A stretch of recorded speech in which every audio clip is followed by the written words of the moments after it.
नमोस्तु नमोस्तु नमोस्तु। नमो अरिहंताणं नमो सिद्धाणं नमो ऐयर्याणं नमो वज्रायाणं नमो लोये सव्यसाहुणम्। ओकारं बिन्दुसंयुक्तं नित्यं ध्यायन्ति योगिनः कामदं मोक्षदं चैव ओंकाराय नमो नमः। अविरल शब्द घनोग प्रक्षालित सकल भूतल मलकलंका मुनिभिरुपासित तीर्था सरस्वती अर्तुनो दुरितान्। अज्ञानतिमिरान्धानां ज्ञानाञ्जनशलाकया चक्षुरुन्मिलितं येन तस्मै श्रीगुरुवे नमः। श्री परम गुरुवे नमः। परम्पराचार्य गुरुवे नमः। सकल कलुष विध्वंसकं श्रेयसां परिवर्धकं धर्म संबंधकं भव्य जीव मनः प्रतिबोधकारकं पुण्य प्रकाशकं पाप प्रणाशकमिदं शास्त्रं श्री संयम प्रकाश नामधेयम्। हास्य मूल ग्रंथ कर्तारे श्री सर्वज्ञ देवास्तदुत्तर ग्रंथ कर्तारे श्री गणधर देवा प्रतिगणधर देवा तेषां वचनानुसारमासाद्य आचार्य श्री कुंदकुंदामनाय आचार्य सूर्यसागरेण विरचितं श्रोतारः सावधानतया शृण्वन्तु। मंगलम भगवान वीरो मंगलम गौतमो गणी मंगलम कुंदकुंदाद्यो जैन धर्मोस्तु मंगलम सर्वमंगलमांगल्यम सर्वकल्याणकारिकं प्रधानं सर्वधर्माणां जैनं जयतु शासनं जैनं जयतु शासनम।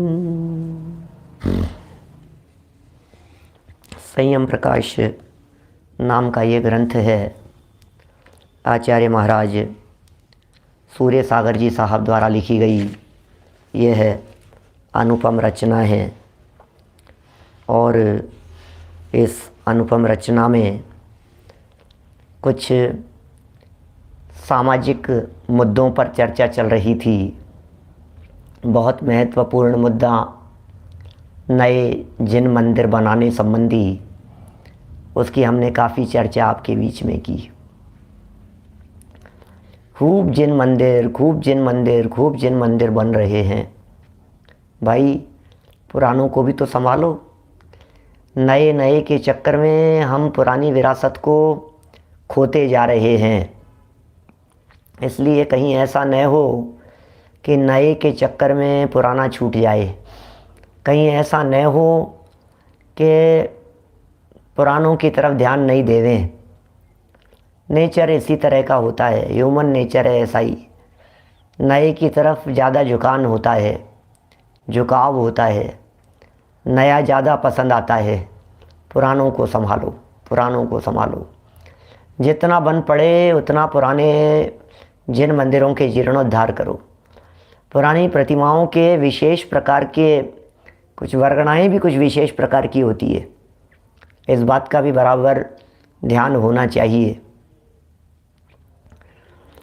बहुत बातें यहाँ कही थी।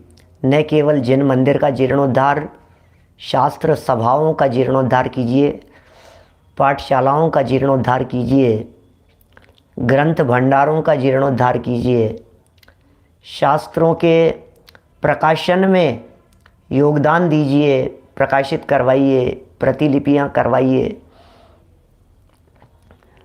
समाज में जैन संस्कृति का क्या होगा वो तो छोड़िए, लेकिन कम से कम इतना तो हमें दृढ़ हो ही जाना चाहिए कि हमारे परिवारों में ये जैन संस्कृति जीवित बनी रहेगी। इतना तो कीजिए कम से कम। इस लेवल तक तो आ जाइए हैं? इतना तो कर सकते हैं। समाज में कौन किसके लिए क्या करता है, दुनिया में कौन कौन किस किस के लिए क्या क्या करेगा, छोड़ दो उन सब बातों को। किसने किया, क्या किया, किसके लिए करें। लेकिन कम से कम मैं कहना चाहता हूँ इतना तो करो। कम से कम इतना तो करो कि हमारी आगामी पीढ़ी में ये तत्व ज्ञान का लोप नहीं हो जाए। कम से कम इतने तो प्रयास किए जाने चाहिए कि हमारी आगामी पीढ़ी में ये जैन धर्म, ये जैन दर्शन, ये जैन संस्कृति बराबर बनी रहे। इतनी तो सबको कम से कम मैं तो कहता हूँ प्रतिज्ञा लेनी चाहिए, संकल्प लेने चाहिए। नहीं, नेक्स्ट जनरेशन तक तो हम कम से कम आगे ट्रांसफ़र करेंगे, फिर आगे की आगे वाले जाने। चलिए, ये सब जीर्णोद्धार संबंधी काफ़ी बातें कल हो गई। मूल तो बात चल रही है श्रावकों के षट आवश्यकों के संदर्भ में, और श्रावकों के आवश्यकों में पहला आवश्यक है जिन पूजा, भगवान की पूजा। ये पूजा नाम का आवश्यक। तो कह रहे हैं पूजा द्रव्य का वर्णन, पूजा द्रव्य का वर्णन करो, क्या होगा, पूजा का द्रव्य बताओ। 345 नंबर पेज पर नीचे पुरुषार्थ सिद्धि उपाय का श्लोक दिया है। प्रातः प्रोत्थाय ततः जयति परम ज्योति, प्रातः प्रोत्थाय ततः कृत्वा तात्कालिकं क्रियाकल्पं निर्वर्तयेद्यथोक्तं जिन पूजां प्रासुकैर्द्रव्ये।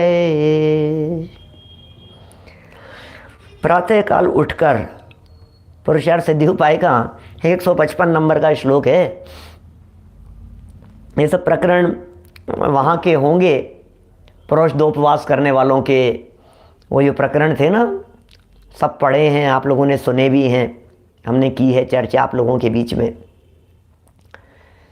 बोले उपवास किया, फिर उपवास करने के बाद में क्या किया, प्रोषदोपवास, सप्तमी के दिन हमने एकासन किया, फिर अष्टमी के दिन उठ करके फिर क्या करें, बोले उठ करके सबसे पहले नहा धो करके पूजन करो, मंदिर जाओ, जिनेंद्र देव की पूजन करो। ये बातें वहाँ पुरुषार्थ सिद्धि उपाय के अंदर भी सिखाई गई थी, सो ही यहाँ कह रहे हैं।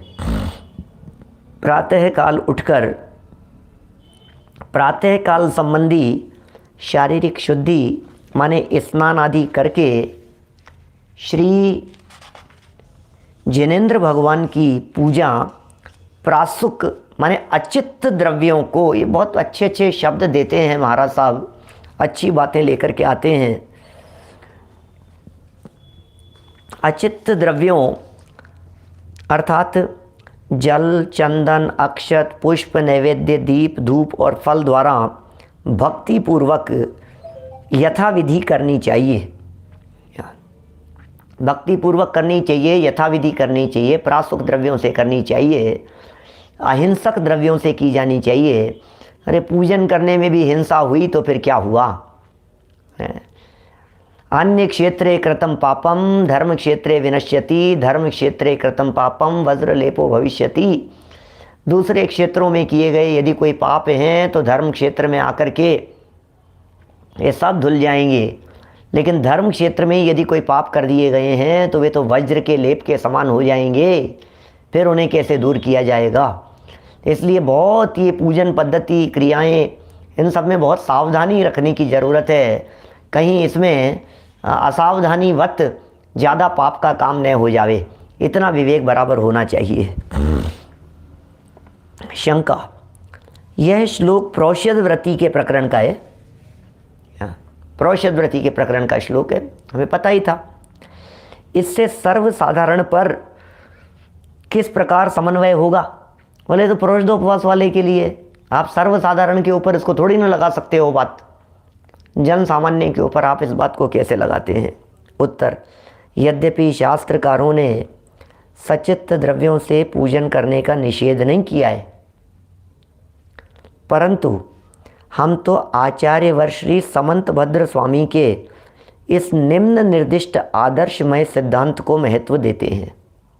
देखो क्या कह रहे हैं, माने भले ही जनागम में क्या हो, लेकिन समंत भद्राचार्य देव ने आपको एक फॉर्मूला दिया है, समंत भद्राचार्य देव ने आपको एक बेस दिया है, एक आधार दिया है। और वे क्या आधार दिया है समंत भद्र स्वामी ने, पूज्यम जिनम त्वार्चयतो जनस्य स्वावद्यलेशो बहुपुण्यराशौ दोषाय नालम कणिका विषस्य न दूषिका शीतमिवाम्बुराशौ। वृहत स्वयंभू स्तोत्र। हे प्रभु, स्वयंभू स्तोत्र में लिख रहे हैं समंत भद्राचार्य देव। ओहो, आपको मालूम है इस कलिकाल में समंत भद्र स्वामी ही एकमात्र ऐसे आचार्य हुए जिन्होंने डंके की चोट पर सर्वज्ञता की सिद्धि की, भगवान के अस्तित्व को उन्होंने सिद्ध किया। एकमात्र आचार्य इस युग में यदि सबसे पहले किसी ने सर्वज्ञता के ऊपर प्रश्न उठा करके सर्वज्ञता को स्थापित किया तो वे समंत भद्र स्वामी है। इसीलिए इनको कलिकाल सर्वज्ञ कहा जाता है। समंत भद्र आचार्य देव कलिकाल सर्वज्ञ कहलाते हैं। इस कलिकाल में सर्वज्ञ की सिद्धि करने वाले वे समंत भद्र आचार्य कलिकाल सर्वज्ञ हैं। कहीं कहीं कुंद कुंदाचार्य देव को भी कलिकाल सर्वज्ञ कहा है। दो ही लोगों के लिए ये विशेषण मिलते हैं, एक समंत भद्राचार्य के लिए, एक कुंद कुंदाचार्य देव के लिए। समंत भद्राचार्य तर्क से सिद्ध करते हैं सर्वज्ञता को, इसलिए वे कलिकाल में सर्वज्ञ की सिद्धि करने वाले होने से, इस कलिकाल में सर्वज्ञता की सिद्धि करने वाले होने से वे कलिकाल सर्वज्ञ कहलाए। और कुंद कुंदाचार्य को भी कलिकाल सर्वज्ञ कह देते हैं क्योंकि कुंद कुंदाचार्य देव ने इस कलिकाल में सर्वज्ञ भगवान के विरह को भुला दिया। जिनकी मौजूदगी ने कलिकाल में सर्वज्ञ भगवान के विरह को भुला दिया, वे वास्तव में कलिकाल के सर्वज्ञ हैं। वे कुंद कुंदाचार्य देव। कुंद कुंदाचार्य देव की सत्ता, कुंद कुंदाचार्य देव की उपस्थिति, उनकी मौजूदगी कलिकाल में, इस कलिकाल में सर्वज्ञ भगवान के विरह और उसके खलन को पूरित करने वाली है, इसलिए वे कलिकाल सर्वज्ञ। यहाँ तो समंत भद्राचार्य साक्षात उतर करके हमारे सामने आए हैं कुछ बात समझाने के लिए। स्वयं उतर करके आए हैं, साक्षात उतर करके आए हैं समंत भद्र स्वामी। कहते हैं ये समंत भद्र स्वामी आगामी 24 के 23वें तीर्थंकर होने वाले हैं। ये स्वयं तीर्थंकर होने वाले हैं, 23वें तीर्थंकर होंगे। दिव्यवाद के नाम से 23वें तीर्थंकर आगामी 24 में ये समंत भद्र स्वामी होने वाले हैं, दिव्यवाद नाम से। ओहो, धन्य है ऐसे महान आचार्य जो साक्षात सर्वज्ञ जैसे थे इस काल में हमारे लिए, और भविष्य काल में वे तीर्थंकर बन के इस धरती पर धर्म तीर्थ का प्रवर्तन करने वाले हैं। देखिए क्या कह रहे हैं ये स्वयंभू स्तोत्र में, क्या कह रहे हैं। ये वे ही आचार्य हैं जिनके माध्यम से पीछे अपन ने वो महादेव जी वाला प्रसंग सुना था, जिन्हें भस्मक व्याधि रोग हो गया था। ये वे ही समंत भद्राचार्य देव हैं। रोग के काल में रोग से भिन्न जो चैतन्य तत्व को देखते थे, अरे जिन्होंने अनेक अनेक प्रकार के तर्क दे करके, अरे भगवान तक की जिन्होंने परीक्षा की है, वे समंत भद्राचार्य हैं। ये वे समंत भद्राचार्य देव हैं। भरत भाई टिम्बड़िया साहब, ये वो समंत भद्राचार्य देव हैं जिन समंत भद्र स्वामी ने क्या काम किया है आप सोच नहीं सकते हैं। ये समंत भद्र स्वामी ने जो काम इस युग में कर दिया है हम जैसे लोगों के लिए। बहुत सारे लोग ये कहते हैं तुम होते कौन हो इनकी परीक्षा करने वाले, तुम्हारी हैसियत क्या है। समंत भद्र स्वामी ने कह दिया कि अरे तुम क्या बात करते हो, हमारी श्रद्धा का सवाल है, हम तो परमात्मा की भी परीक्षा करेंगे। तुम क्या बात करते हो, गुरुओं की परीक्षा, इनकी परीक्षा, शास्त्र की परीक्षा, अरे हम तो भगवान की भी परीक्षा करके उनके चरणों में मस्तक झुकाएंगे। जब तक परीक्षा नहीं करेंगे तब तक भगवान को भी मस्तक नहीं झुकाएंगे। ऐसा है। देखो, हे प्रभु, आपकी जल, चंदन, अक्षत आदि अष्ट द्रव्यों से पूजन करने वालों को यद्यपि आरंभ संबंधी दोष का लेश मात्र, अंश मात्र होता है, अंश मात्र होता है। हे प्रभु, जल चंदन आदि द्रव्यों से, क्योंकि आरंभ तो है ही ना, जल चंदन आदि क्या। सामने प्रश्न आ गया बीच में उपयोग में, कलिकाल माने क्या है। कलिकाल, कल की, कलिकाल, कली, कली कहते काला, खोटा, बुरा, क्या, इसलिए इसे कलिकाल कहते हैं। माने हिंदू संस्कृति में तो इसे कलिकाल ही कहा है इस काल को, जैसे अपन पंचम काल कह रहे हैं ना, कलयुग, कलयुग कहते हैं। पहला सतयुग था, फिर द्वापर युग आया, फिर त्रेता युग आया, कल युग चल रहा है ये अभी, ऐसे युग बतलाए हैं हिंदू संस्कृति में। कल युग माने खोटा काल, इस पंचम काल में। अरे इस दुखद पंचम काल माही, जब जिन देव का हो विरह, तब मात सम उपकार करते, पितु सम उपकार करते। ये हमारे वीतरागी संत, माता के समान उपकार करने वाली है जनवाणी माँ। इस कलयुग में किसका सहारा है? खोटा युग है, कौन किसको पूछता है, कौन किसको सम्मान देता है, कौन किसके अनुसार चलता है। तो सब ऐसा ही है भाई साहब, बहुत दुखद काल है ये। वो विभीषण वाला वो प्रसंग तो ध्यान रखना, क्या विभीषण वाला जो प्रसंग है, मैं पंचम काल का वो हूँ मनुष्य। पंचम काल का मनुष्य होना माने बहुत खराब हालत है पंचम काल के मनुष्य की। हमारे संजय जी शास्त्री है ना, जेवर वाले, वो ऐसा कहते हैं, ये पंचम काल का जो मनुष्य है बड़ा विचित्र प्राणी है। हुंडाव सर्पनी काल के पंचम काल का ये है, तो पंचम काल में क्या भोग भोगना चाहता है चौथे काल जैसे, और परिणाम रखता है छठे काल जैसे, ऐसा कहते हैं। क्या इसकी बड़ी विचित्र मानसिकता है। इसको ऐसे सपने ऐसे देखता है, भोग ऐसे देखता है जैसे चौथे काल जैसे, अरे ऐसा चाहिए ऐसा चाहिए। और परिणाम कैसे हैं? परिणाम इतने कलुषित रखता है जो कि छठे काल जैसे हों। ये तो अतिशयोक्ति में कही गई बात ही है, उसी अर्थ में, उतने ही अर्थ में इस बात को लगाना, नहीं तो पंचम काल में छठे जैसे परिणाम हो नहीं सकते हैं। पंचम में तो पंचम जैसे ही परिणाम होंगे, छठे में छठे जैसे होंगे, चौथे में चौथे जैसे होंगे, है ना। तो लेकिन भावनात्मक दृष्टि से यदि बात देखो तो वास्तव में हालत इसी तरह की है दुनिया में। वर्तमान में हालत कुछ इसी तरह की है। लोग कहते क्या हैं, बोलते क्या हैं, कूट कूट करके मायाचारी भरी पड़ी है, ऐसी है हालत। देखो क्या कहें भाई साहब, बहुत लंबा काल है जी लुआड़िया जी साहब, लंबा काल है बीच में बहुत, और जाएंगे भी, अधोगति भी होगी कालांतर में, जो जैसी होगी क्या कहें, विचित्र प्रकार की स्थिति है। लेकिन जो काम करके चले गए हैं समंतभद्र स्वामी, ये तो कोई अपूर्व कार्य कर गए हैं हमारे लिए।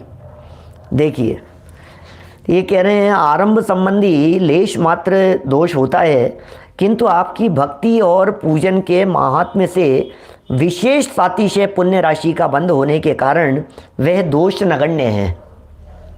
ये समंतभद्र स्वामी कह रहे हैं। किंचित मात्र कोई दोष लग जाए, कोई दूषण लग जाए, कोई कमियां दिख जावे तो कोई बात नहीं, अब जो होगा सो होगा। लेकिन जो आपकी पूजन भक्ति का महात्म्य है उससे वो सब धुल जाएगा, अर्थात गिना नहीं जाता। जैसे बड़े भारी अथाह समुद्र में विष की बूंद की कोई गिनती नहीं है। एक गिलास में, एक जग में, एक बाल्टी में यदि समुद्र की बूंद गिरे तो ठीक है, लेकिन समुद्र में यदि जहर की बूंद गिर जाए तो कुछ मायना नहीं रखती, कुछ नहीं होगा। इसलिए भव्य प्राणियों को सचित्त पूजन की अपेक्षा अचित्त प्रासुक द्रव्य से पूजन करना विशेष लाभदायक है, ऐसा हमने समझा है। ये महाराज साहब कह रहे हैं सचित्त द्रव्यों से मत करो, अचित्त द्रव्यों से पूजन करो। अभी आगे ये सारा प्रकरण पूजन के संदर्भ में ये बातें खोल खोल करके समझाएंगे, एक एक बातें, किस तरह के द्रव्य होने चाहिए, किस तरह से प्रासुकता उनमें होनी चाहिए, कैसी पवित्रता होनी चाहिए। यदि प्रासुक और पवित्रता नहीं होगी तो फिर खत्म हो जाएगा सब। विवेक तो रखना ही पड़ेगा ना। शंका उठा रहे हैं, फिर भी शंका क्या है? अब तो इसी श्लोक को आधार बना करके बहुत सारे लोग को तर्क करने लगते हैं। वो कहते हैं अरे साहब क्या हो गया, भगवान की पूजन के लिए ये चढ़ा दिया तो क्या हो गया, भगवान की पूजन के लिए आप तो भक्ति देखो हमारी। तो छल ग्रहण करने वाले लोग हैं ना दुनिया भर में। यदि आप जिन पूजा आदि धार्मिक क्रियाओं में कम से कम आरंभ का समर्थन करते हैं, तब तो जिन मंदिर बनवाना, देखो शंकाकार की शंका है, यदि कम से कम आरंभ की आपने बात की है तो फिर तो धार्मिक क्रियाओं में भी कम से कम आरंभ होना चाहिए। फिर तो जिन मंदिर बनवाना, उसकी प्रतिष्ठा आदि धार्मिक क्रियाओं में तो विशेष आरंभ होता है, तो उसका भी निषेध होना चाहिए। आपने थोड़े से आरंभ के कारण हमारी सचित्त पूजा का निषेध कर दिया, तो फिर मंदिर बनवाने में कितना आरंभ होता है, फिर उसका क्या होगा? उसका भी निषेध कर देवें क्या? उसका भी निषेध कर देवें हम? मत बनाओ मंदिर, मत कराओ प्रतिष्ठा, इतने लोग आएंगे, इतनी पब्लिक आएगी, इतनी भीड़ होगी, इतने लोग होंगे, तो फिर क्या होगा? हिंसा बहुत होगी उसमें, मत करो। कह रहे हैं सुनो भैया, उत्तर सुनो। यद्यपि मंदिर आदि निर्माण में विशेष आरंभ होता है, बात ठीक है तुम्हारी, मंदिर बनवाने में विशेष आरंभ होता है, किंतु उसके बिना धर्म का मूलोच्छेद, जड़ से नष्ट होना संभव है। मंदिर ही नहीं होगा तो फिर खत्म हो जाएगा सब कुछ। अशक्य बातें भी होती है बहुत सारी, इतने कुतर्क करने वाले लोग मिलते हैं, अकेले मुझसे ही नहीं, आप लोगों से भी मिलते होंगे, सब तरह के लोग मिलते हैं दुनिया में। उनको थोड़ी सी बात कही जाए तो वो ज़्यादा कहने लगते हैं। हम इतना सा कह देवें कि द्विदल में दोष है, तो कहेंगे दही भी मत लो, दूध भी मत लो, सांस भी मत लो, चलो भी मत, बोलो भी मत, माइक भी मत लगाओ, रोड पर भी मत चलो, ऐसी ऐसी बातें करेंगे लोग। क्या करें? दुनिया बड़ी विचित्र प्रकार के प्राणियों से भरी हुई है, विचित्र विचित्र प्रकार के लोग हैं यहाँ। तो ये उसके बिना धर्म का मूलोच्छेद हो जाएगा, धर्म ही खत्म हो जाएगा। फिर तो फिर क्या कहेंगे? जड़ से खत्म हो जाएगा। मंदिर का ही निषेध कर दोगे तो फिर क्या बचेगा? इसलिए पूर्वाचार्यों ने गृहस्थों के कल्याणार्थ मंदिर बनवाना और प्रतिष्ठा, रथ यात्रा आदि करवाने का आदर्श मार्ग निरूपण कर इसे सम्यक दर्शन की उत्पत्ति का कारण बताया है। जिन मंदिर, गुरुदेव श्री का प्रसिद्ध वाक्य है, हो पंचकल्याणक, तो पंचकल्याणक प्रतिष्ठा सम्यक दर्शन का साक्षात निमित्त कारण है। पंचकल्याणक प्रतिष्ठाओं को सम्यक दर्शन की प्राप्ति का साक्षात निमित्त कारण कहा गया है। आप सोचिए, कल्पना कीजिए, आप सोचिए जरा, इन्हें साक्षात सम्यक दर्शन का निमित्त कारण कह दिया गया है, तो कैसे कहा गया होगा? कुछ तो बात होगी, तभी तो कही होगी ना ये बात।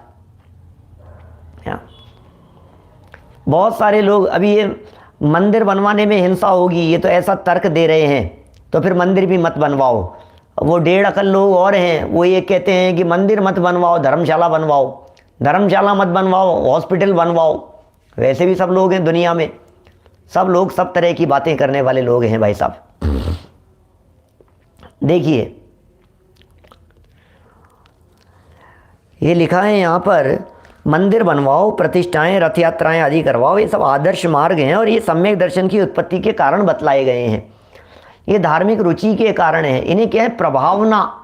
ये प्रभावना कहा जाता है, माने प्रभावना के हेतु कहा जाता है। इससे प्रभावना होती है, क्योंकि जब तक मंदिर रहेगा तब तक अनेक भव्य प्राणी श्रीमद् जिनेंद्र की भक्ति तथा शास्त्र स्वाध्याय आदि धार्मिक क्रियाओं के द्वारा अपने आरंभ परिग्रह जनित पापों की शुद्धि कर सातिशय पुण्य बंद करेंगे। मंदिर रहेगा तब तक बहुत बड़ी चीज़ होती है भाई सब मंदिर, पता है। इसलिए जिन मंदिर में प्रतिमाएं विराजमान करवाना, ये तो सब सुनी हुई बातें हैं सब लोगों की। जिन मंदिर में प्रतिमाएं विराजमान करवाने का कितना उत्तम फल कहा है। सदाशिव दास जी ने तो जौ बराबर प्रतिमा विराजमान करवाने वाले को बहुत बड़े पुण्य का भागीदार बतलाया।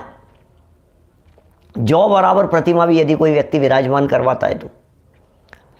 ब्रह्मचारी रायमल जी साहब ने महिमा गाते समय, मैंने एक बार पहले बीच में चर्चा की थी आप लोगों के बीच में, चौथे मिथ्या दृष्टि क्या प्रभावना करेंगे। असली प्रभावना तो सम्यक दृष्टियों द्वारा होती है। फिर कहा सम्यक दृष्टि क्या प्रभावना करेंगे। अरे अनंत मिथ्या दृष्टि मिलकर के, अनंत कह रहा हूँ, अनंत अनंत मिथ्या दृष्टियों से जितनी प्रभावना नहीं होती उतनी एक अकेले सम्यक दृष्टि से होती है। अनगिनती सम्यक दृष्टियों से जितनी प्रभावना नहीं होती उतनी प्रभावना एक अकेले पंचम गुण स्थानवर्ती कर देते हैं।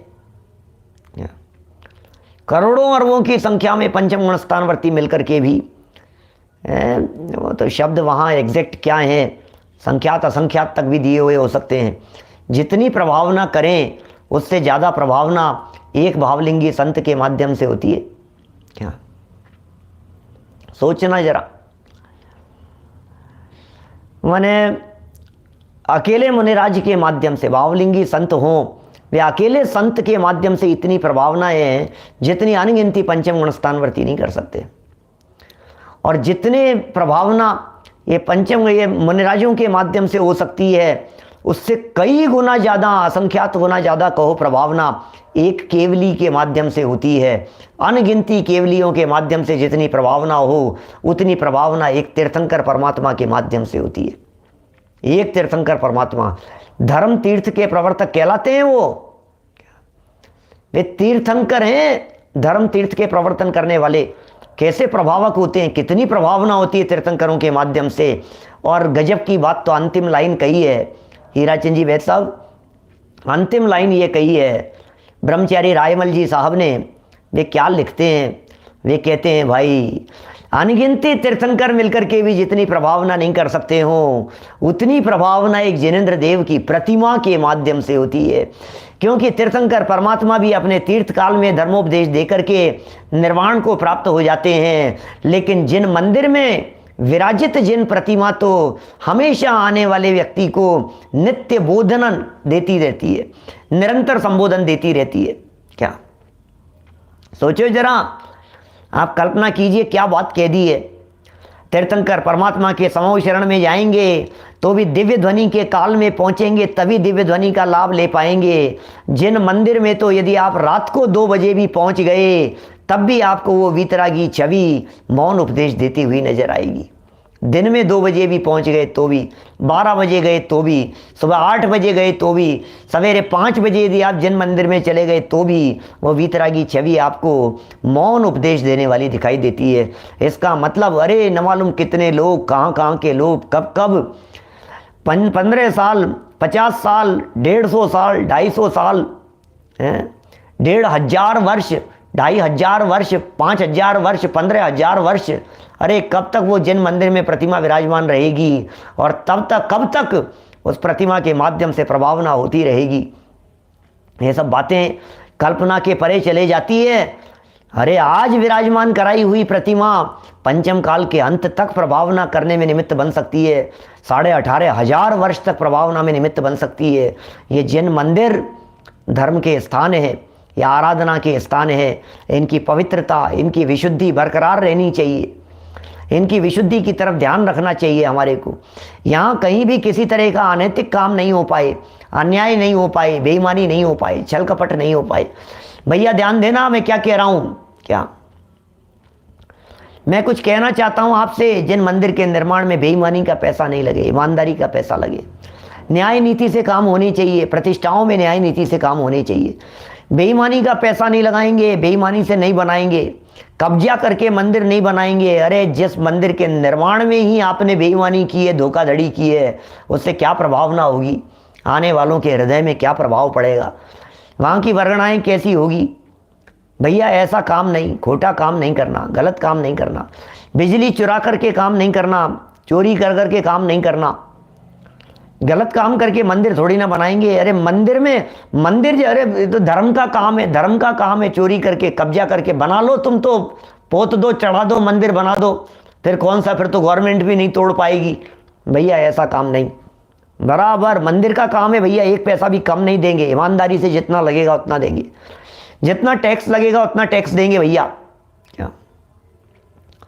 जितना लगेगा उतना देंगे ईमानदारी से। कोई पैसा नहीं कमाना है हमारे को, सरकार का पैसा खाना नहीं है हमारे को, कोई बेईमानी नहीं की है भाई साहब। उज्जवल परिणाम होने चाहिए, उज्जवल परिणामों से जिन मंदिर बने, लेकिन क्या करें, ऐसे ही तो पाप की कमाई, ऐसे ही पाप का पैसा, ऐसे ही अनाप शनाप और ऐसी तरह से लगते हैं, इसी तरह से बन रहे हैं, ऐसे ही काम हो रहे हैं। इसलिए देखो पुराने समय के मंदिरों के अंदर जो शांति है वो आज के नए मंदिरों में नहीं दिखाई देती है। पुराने हर मंदिर के अंदर आपको कोई एक अलग प्रकार की छवि मिलेगी, अलग प्रकार की शांति मिलेगी, अलग प्रकार की कुछ वहाँ की वर्णनाएं कुछ अलग प्रकार की है। आज के नए नए मंदिरों के अंदर वो बात ही नहीं मिलती है। बोलो, वो बात दिखती ही नहीं है। क्या कारण है? कहीं ना कहीं कुछ ना कुछ तो बात है। मैंने बतलाया था गुमान पंथ आमनाई के बारे में, एक प्रवचन है मेरा गुमान पंथ आमनाई के ऊपर, शायद यूट्यूब पे डाल चुका हूँ मैं उसे, गुमानी राम जी और गुमान पंथ आमनाई, ऐसा सुनना वो कैसा था। टोडरमल जी के सुपुत्र थे गुमानी राम जी। बोले नहीं, यहाँ के जो मंदिर बनाए ये मंदिर के पंच लोग ही पैसा लगाएंगे, यहाँ के जो परिवार है इन्हीं परिवारों से आएगा, गुल्लक नहीं मंदिर के अंदर। इसलिए नहीं कि कोई व्यक्ति बेईमानी का पैसा इस गुल्लक में डाल करके चला जाएगा। क्या करेंगे हम? हमें नहीं चाहिए ऐसे ऐसे परिणाम, ऐसे ऐसे योजनाएं बनाने वाले, इस तरह की रीति नीति बनाने वाले लोग। बोलो क्या कहें। देखो यहाँ क्या कह रहे हैं ये भैया, जो बात कही जा रही है, जिन मंदिर रहेंगे तो जिन शासन का प्रवर्तन होगा, जिन मंदिर रहेंगे तो भव्य प्राणी भक्ति करेंगे, शास्त्र स्वाध्याय करेंगे, धार्मिक क्रियाओं से जुड़ेंगे। इसलिए जिन मंदिर बनने चाहिए, जिन मंदिर रहने चाहिए, जिन मंदिर बनते रहने चाहिए, होते रहने चाहिए, हम मंदिर के लिए मना नहीं करेंगे। आरंभ परिग्रह जनित पापों को शुद्ध करेंगे, लोग वहाँ आएंगे तो पुण्य बंद करेंगे। और इसका महान श्रेय, महान पुण्य मंदिर बनवाने वाले महात्मा धर्म रत्न को होगा। जिसने बनवाया है उसको उस तक पुण्य पहुँचेगा, उसका पहुँचता ही है, उसके परिणाम भी उज्जवल थे ही। यदि मंदिर न हो तो धर्म ही उठ जाएगा। क्या? यदि मंदिर ही नहीं हो तो धर्म ही उठ जाएगा, फिर क्या करें? तो कहाँ कैसे धर्म होगा बतलाओ? मंदिर ही नहीं होगा तो कहाँ बैठेंगे, कैसे होगा? क्या? अतः इसका होना अति आवश्यक है। क्या? अति आवश्यक है इसका होना। मुझे मालूम है कई तरह के प्रश्न, जिज्ञासाएं आप लोगों के चित्त में उठ रही होंगी।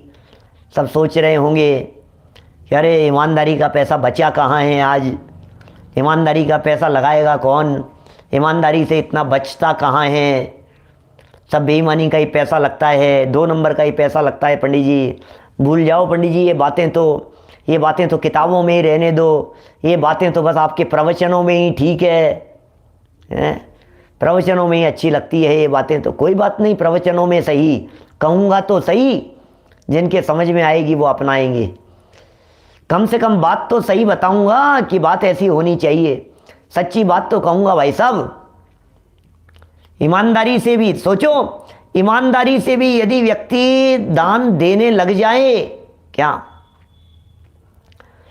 माने ईमानदारी से यदि दान देने लग जाए, हर व्यक्ति भोगों से थोड़ा बचाए, तो फिर मंदिर क्या सोने के मंदिर खड़े हो सकते हैं। भाई साहब क्या बात कर रहे हो आप? मैं गरीबों की बात कर रहा हूँ, रोज बहुत ज़्यादा संपन्न लोगों की बात नहीं कर रहा हूँ। क्या? बहुत संपन्न लोगों की, जिनके अनाप शनाप कमाई है, मैं उनकी बात नहीं कर रहा हूँ। लेकिन यदि जो व्यक्ति 2000 रुपये महीना कमाता है, 2000 तो कौन कमाता होगा आज के ज़माने में, कम, बहुत ही ज़्यादा कम कह दिया मैंने, लेकिन मान लो 15,000 रुपये महीना कमाता है, 10,000 रुपये महीना कमाता है, 20,000 रुपये महीना कमाता है कोई व्यक्ति आज के समय में, तो भी जिनवाणी ये कहती है कि उसमें से 2,000 रुपये दान देना है। और बहुत ज़्यादा हो गया, 10% तो मिनिमम दान है भैया, ईमानदारी का दान है ये। तो 90% आपको भोगने के लिए परमिशन दे रहे हैं। एवरेज सैलरी 8,000 बता रहे हैं, 8-10,000 मान लो जो भी है। 8,000 की यदि तनख्वाह है तो 800 रुपये दान के लिए निकाले जाने चाहिए, ईमानदारी से निकालो। फिर देखो आप कैसे नहीं होता है काम। ईमानदारी से 90% आपको भोगों में खर्च करना है, 90% मिनिमम की कह रहा हूं, मिनिमम। क्या? जगन्य दान की बात कह रहा हूं मैं तो, मिनिमम दान की बात कह रहा हूं भाई साहब मैं तो। क्या? माने तो आप सोच भी नहीं सकते, मिनिमम 10% बिल्कुल उठा करके, तनख्वाह आई उठा करके इधर रख दो, ये डब्बे में डाल दो, आप बिल्कुल निकाल दो 10%। फिर देखो आप परिणामों को निर्मल रखो, उज्जवल बनाओ आप, कम से कम 10%। अयो, अब जिनकी बड़ी कमाई हो वो बड़ा सोचे, जिनकी कम हो वो कम सोचे, कोई बात नहीं, मिनिमम 10% तो देंगे, निकालेंगे, इतना तो हम जरूर करेंगे। और यदि इतना आपने करने का सोच लिया और हर व्यक्ति ने सोच लिया, गरीब व्यक्ति ने भी, कोई बात नहीं, भोगों में ही तो कर रहे हो आप, खा रहे हो, पी रहे हो, नहा रहे हो, धो रहे हो, हैं, सब कुछ ये काम कर रहे हो, कपड़े ला रहे हो, खा रहे हो, बना रहे हो, भोग सामग्री में लग रहा है, एसी लग रहा है, कूलर लग रहा है, लाइटें जल रही है, दुनिया भर के पेट्रोल फूक रहा है, गाड़ियाँ खरीद रहा है, तो 10%, 10%, इससे कम और क्या चाहते हो? इतना तो लगना चाहिए भाई साहब। और यदि इतना लगता है तो सोने के मंदिर खड़े हो जाते हैं। 10% बहुत ज़्यादा कह दिया है मैंने, ज़्यादा मतलब कहा तो कम से कम है, लेकिन यदि ये रियल लेवल पर यदि ये 10% हो जाए तो जैन मंदिर सोने के खड़े हो जाए। 2% भी नहीं होता है भाई साहब, क्या बात कर रहे हो आप? 1% भी नहीं करता है व्यक्ति, 1% भी अपनी आजीविका का। ये जब दान का प्रकरण आएगा ना आगे, तब करेंगे चर्चा इसकी विस्तार से। 1% भी नहीं करता, 1% भी अपनी इनकम का। पिछले 6 महीने में आपने दान नहीं दिया, पिछले साल भर में आपने दान नहीं दिया, अब बतलाओ जरा आपकी इनकम का 1% कितना होता है? क्या अब करो, बहुत मुश्किल है, लेकिन भावना तो बनानी पड़ेगी। इससे क्या, इनसे ही तो टिकी रहेगी जैन संस्कृति। जिन मंदिर हो, स्वाध्याय हॉल बड़े हों, मंदिर में पूजन के स्थान अलग होने चाहिए, स्वाध्याय के स्थान अलग होने चाहिए, स्वाध्याय सभा के लिए बराबर व्यवस्थित रीति से होना चाहिए, व्यवस्थाएं चलनी चाहिए शास्त्र सभाओं के अंदर, वहाँ अरेंजमेंट होने चाहिए, जनवाणी प्रॉपर होनी चाहिए, पूजन की पुस्तकें बराबर होनी चाहिए, शास्त्र स्वाध्याय के लिए बैठ रहे हैं तो वहाँ जनवाणी खूब होनी चाहिए, सब लोग लेकर के बैठ सकें, पढ़ सकें, सारी व्यवस्थाएं होनी चाहिए। कैसे कैसे लोग बैठ करके वहाँ सब स्वाध्याय करेंगे, अध्ययन मनन करेंगे, ये सब होगा? देखो मैंने तो 10% जगन्य दान कहा है, चौथा भाग, छठा भाग और 10वां भाग, ये 3 उल्लेख हैं। आज दान का प्रकरण नहीं है, प्रकरण तो दान का आगे आएगा, लेकिन फिर भी बात उठ गई है तो बोल दिया है तो फिर कह ही देता हूँ। जगन्य दान, मध्यम दान और उत्कृष्ट दान। उत्तम दान कहा गया है 25%, चौथा हिस्सा, आजीविका का चौथा हिस्सा। क्या? चौथा हिस्सा जो है ये धर्म क्षेत्र में खर्च होना चाहिए, भोग में, भोग में, भोग में, और ये धर्म क्षेत्र में। अब धर्म समझता ही नहीं है, अभी तो शुभ भाव रूप धर्म की चर्चा कर रहा हूँ। धार्मिक क्रियाकलापों में चौथा हिस्सा 25% हो गया भाई साहब, उत्तम दान है। मध्यम दान के अंतर्गत छठे भाग को कहा गया है। चौथा भाग उत्तम दान, छठा भाग अपनी इनकम का छठा भाग। छठा भाग माने लगभग 17% आएगा, 16-17%, क्या 16.5% करीब मान लीजिए आप। इतना हिस्सा ये मध्यम दान के अंतर्गत आएगा, इतना भाग धर्म क्षेत्र के अंदर जाना चाहिए। और मिनिमम से मिनिमम यदि करें, जगन्य दान की यदि अपन बात करें तो जगन्य दान कहा गया है 10वां भाग, 10वां हिस्सा, जिसे 10% कह करके पुकारा है।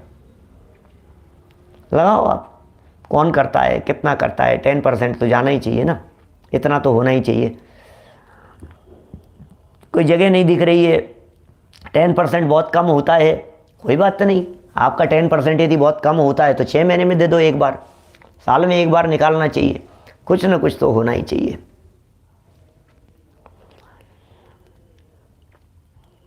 सही कह रहे हैं, तर्क तो बड़े अच्छे हैं।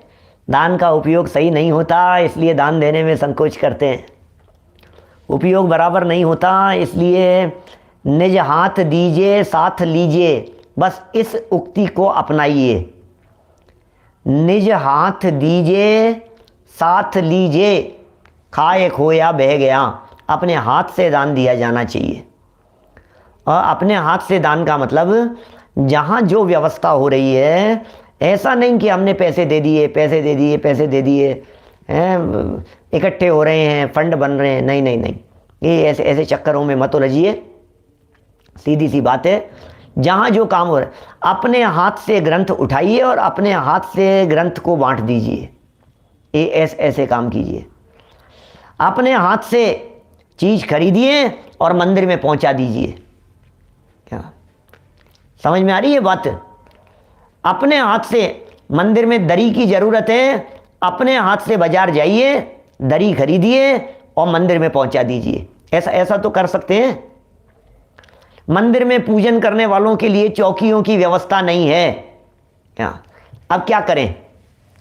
तो बोले अपने चौकियां लाओ और चौकियां ला करके मंदिर में पहुंचा दो। ये काम तो हो सकता है कि नहीं?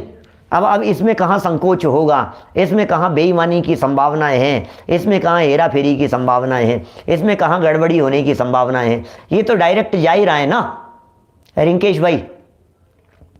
आपके मंदिर में काम चल रहा है, ये चीज़ हमारी तरफ से बनेगी, ये चीज़ हमें लगवानी है, मंदिर में ये काम हमारे को करवाना है, ये काम हमें करवाना है, इस काम हम ही करवाएंगे, हम ही व्यवस्था करेंगे, हम ही व्यक्ति लेकर के आएंगे। ऐसा ऐसा हो सकता है? मंदिरों के अंदर व्यवस्थाएं होती रहती है, लोग दान देते रहते हैं, सहयोग करते रहते हैं।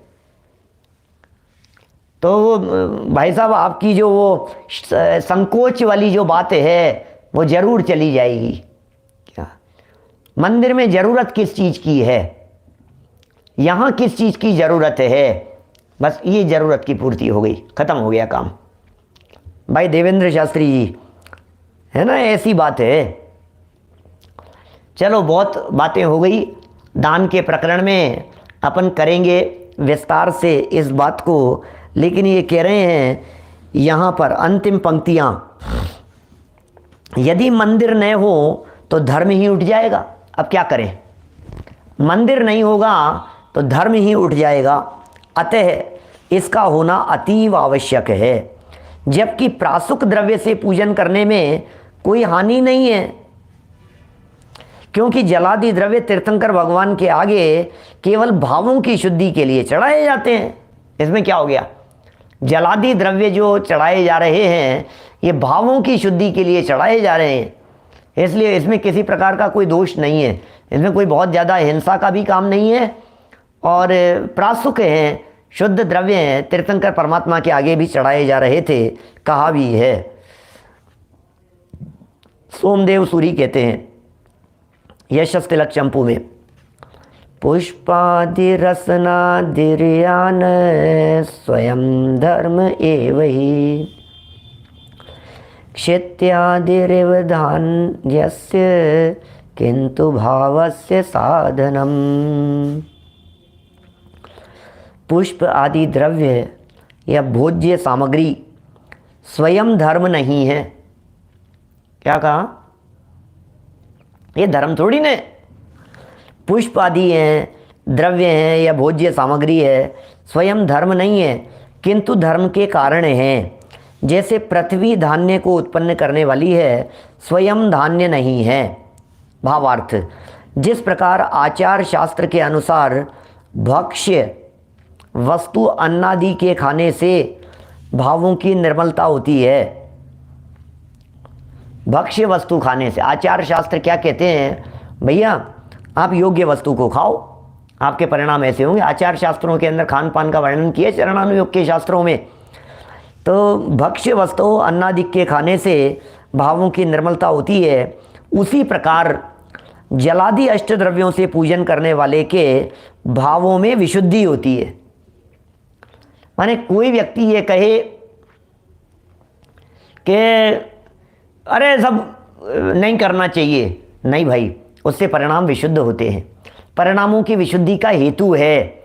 लेकिन अजमेरा साहब, लेकिन यदि विशुद्धि ना हो, भाव तो उठा करके ताक में धरे गए हो और आडंबर दिख रहा हो, तो फिर ये क्रियाकांड है, फिर ये किसी काम का नहीं है। फिर इससे तो हो सकता है उल्टा पाप भी मान ले वे व्यक्ति। धर्म के नाम पर पाप भी बांध सकता है, ये पाप बंधने की संभावना भी दिखाई देती है धर्म के नाम पर। इसलिए कह रहे हैं जलादि अष्ट द्रव्य से पूजन करने वाले के भावों की विशुद्धि होती है। सारा खेल परिणामों का है भाई साहब, सारा खेल भावों की शुद्धि का है। जब अष्ट द्रव्य से आप पूजन करते हैं आपके भाव विशेष रीति से लगते हैं। अरे जब आप जिनेंद्र देव की पूजन करने के लिए जब आप संलग्न होते हैं, उस प्रवृत्ति में संलग्न होते हैं, जब आप द्रव्य तैयार करने के लिए संलग्न होते हैं, तो आपके भाव तब से ही विशुद्ध होना चालू हो जाते हैं। पूजन तो अभी करेंगे, अभी तो पूजन की सामग्री धुल रही है, अभी तो चंदन घिसा जा रहा है, अभी तो ये काम किए जा रहे हैं। सोचो आप लकड़ी को घिस रहे हैं, चंदन की लकड़ी को घिस रहे हैं, अभी तो गोले की चिटक बनाई जा रही है, अभी तो ये काम किए जा रहे हैं, अभी तो चावलों को धोया जा रहा है। जब आप उन क्रियाओं में, उन प्रवृत्तियों में संलग्न होते हैं तब से ही, और पाठ चलते रहते हैं, भक्ति चलती रहती है, पुराने भजन बोले जा रहे हैं, वो भजन बोल रहे हैं, भजन बोलते बोलते भक्ति स्तुति गाते गाते वो सब तैयारी चल रही है, तो परिणाम विशुद्ध होने लगते हैं। और जैसे जैसे भाव विशुद्ध होते हैं, भावों की विशुद्धि होती है, तो उज्ज्वलता तो आती ही है। ये सब पूर्व की तैयारी है, सब काम रेडीमेड नहीं है।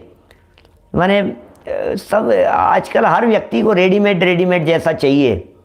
माने शिखर जी की यात्रा भी, वहाँ भी वो बनवा दो, रोप वे लगवा दो, सब ऊपर तक। अरे बिल्कुल ऐसी कितना अच्छा फैसिलिटी हो जाए भाई साहब। यदि ये चंद्रप्रभ भगवान से लेकर के पार्श्वनाथ भगवान तक रोप वे बन जाए तो कितना बड़ा काम हो जाए भाई साहब।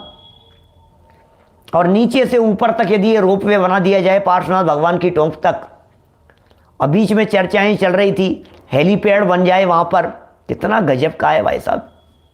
डायरेक्ट कम से कम ऊपर जाकर के सीधा वहाँ उतर करके आ जाएगा।